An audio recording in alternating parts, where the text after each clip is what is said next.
said that this is the easiest part of life as a students, but we see that a lot of youngsters fall into the clutches of stress, depression, and to cope with that, they go into the addictions like alcohol, drug, porn, internet, etc.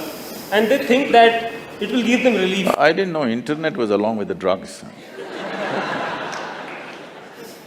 So, how to deal with them? Look at me, I'm always stoned.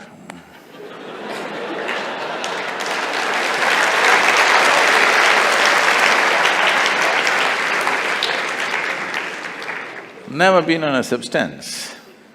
But you must understand, whatever stimulus you may take from outside, essentially human experience of all kinds is caused only from within.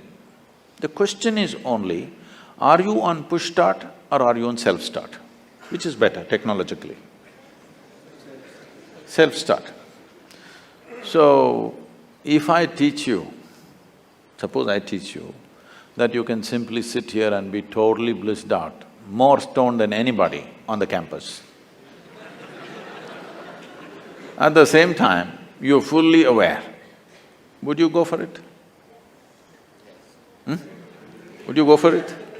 Fully stoned, fully conscious, would you go for it?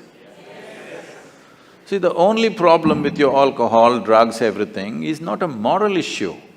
It is a life issue because it destroys life.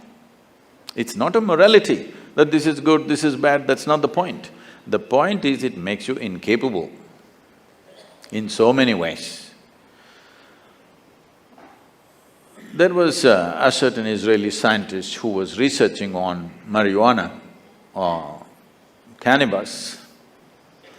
Over 18 years, the US Drug Administration gave him large quantities of marijuana and he went on experimenting, and 18 years' time he came up with really nothing significant. And during mid-80s, when American agencies were fighting drug on the street, they changed their policy of fighting the suppliers in Mexico and South America. They decided to fight on the street with the users.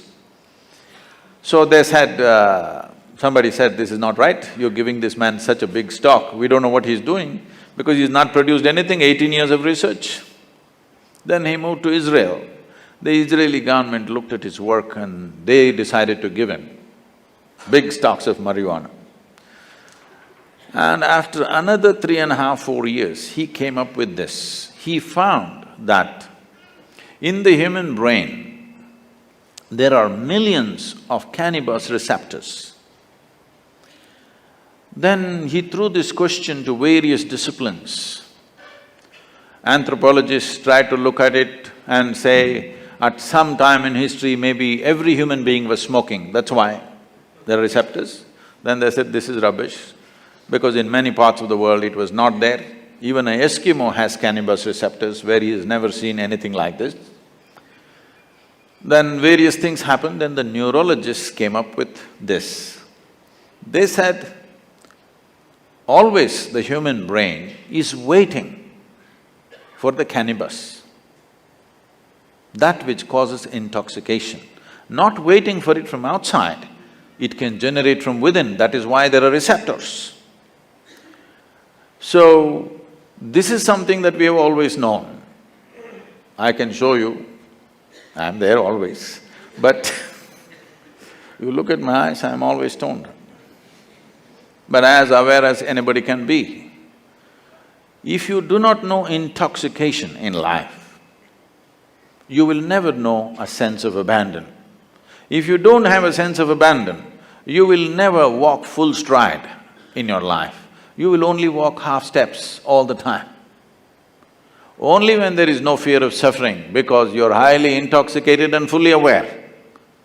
Not because you consume substances which will take away your awareness, simply because you're keeping the system, the human mechanism at its highest function. Now it is fully self-sufficient, blissed out all the time. Now you will not think of all these things.